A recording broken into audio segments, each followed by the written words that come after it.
Hello friends, may you all be safe. Learn how to creatively blur a background. And for this we will use the Path Blur tool. And at the same time, I will also try to explain the Path Blur tool. So, let's get started.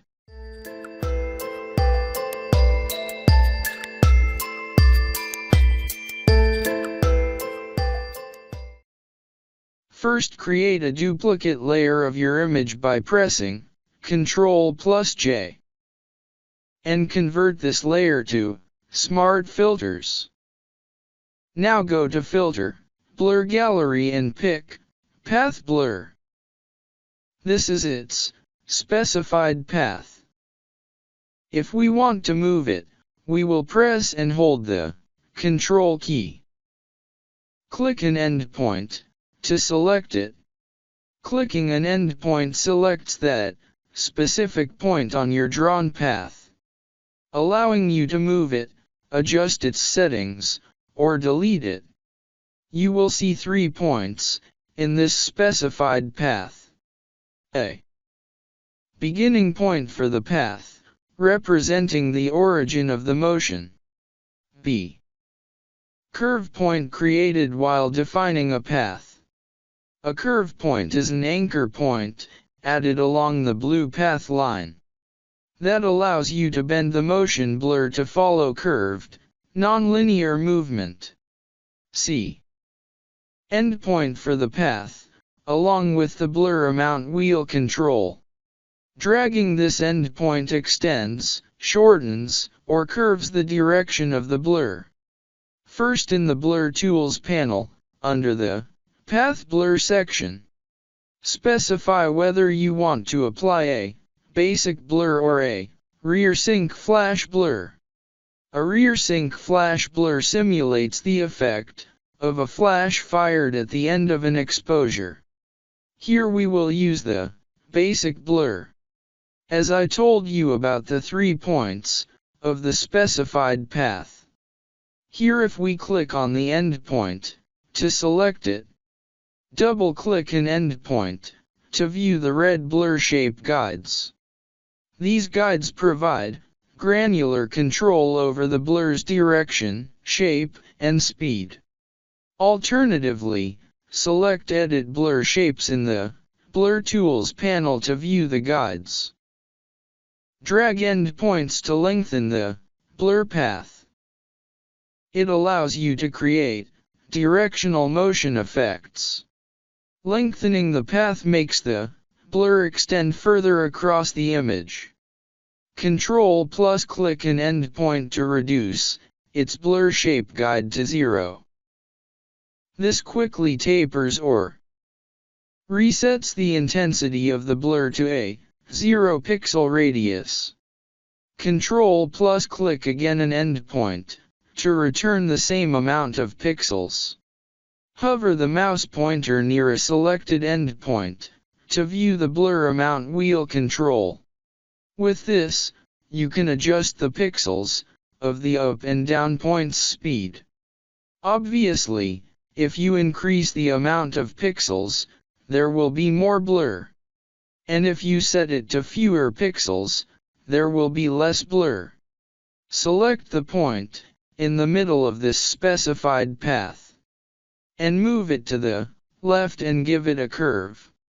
Alt+click a curve point along the blur path to convert it into a corner point.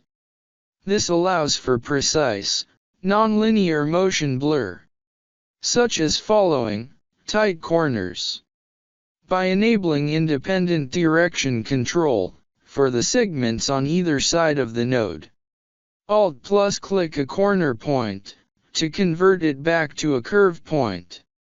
Shift+ dragging either red handle moves both endpoints simultaneously, allowing you to reposition the entire blur path while maintaining its length, direction, and curvature. Unchanged decking edit blur shapes will make these red points invisible. Use the Ctrl+ drag combination to move a path blur. This technique within the Path Blur workspace to reposition, copy, or manage paths. If you press and hold the Ctrl, you will be able to move this specified path. Use the Alt plus Ctrl plus drag combination to duplicate a path blur. For the best results, make sure your layer is converted to a smart object. Before applying the filter to allow for non-destructive, repeatable editing. To delete a path blur, with an endpoint selected, press the Delete key.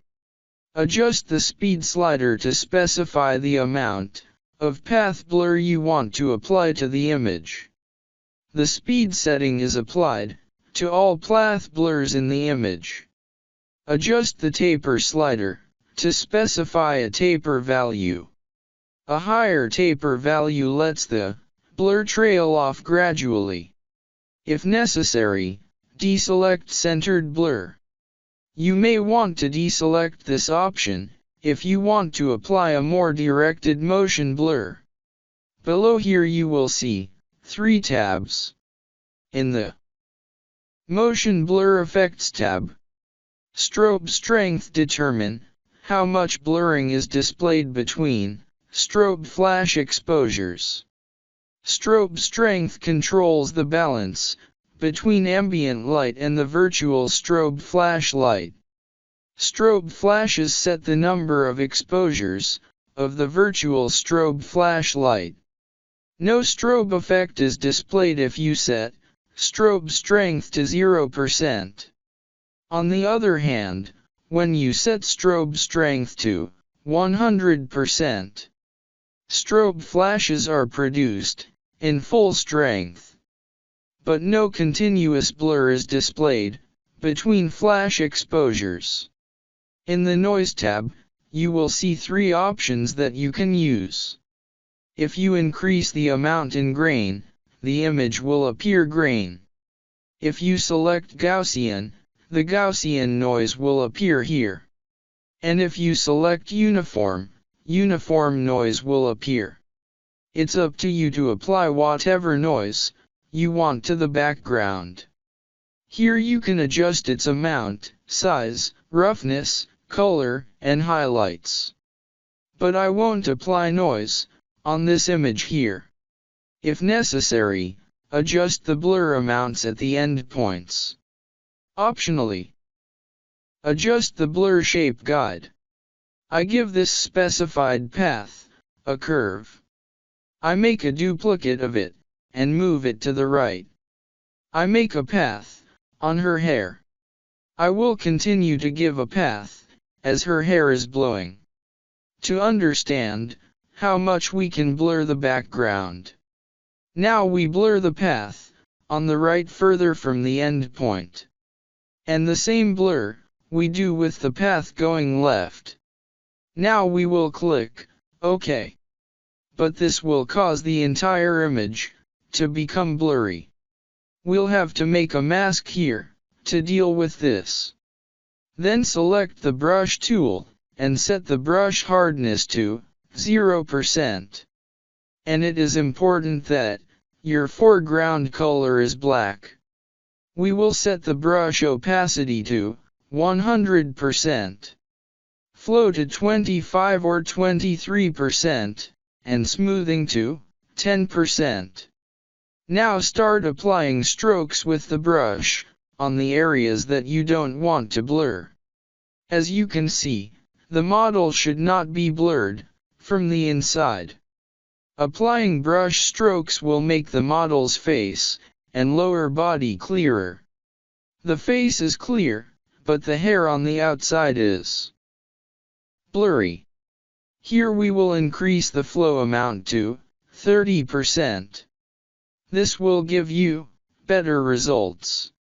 Zoom in on the image and gently stroke the areas you no longer want blurred. And so this image was before, and this is after. You will see a creative blur in the background. And if you look at the model's hair, you'll see that creative blur too. Create a levels adjustment layer here for color adjustment.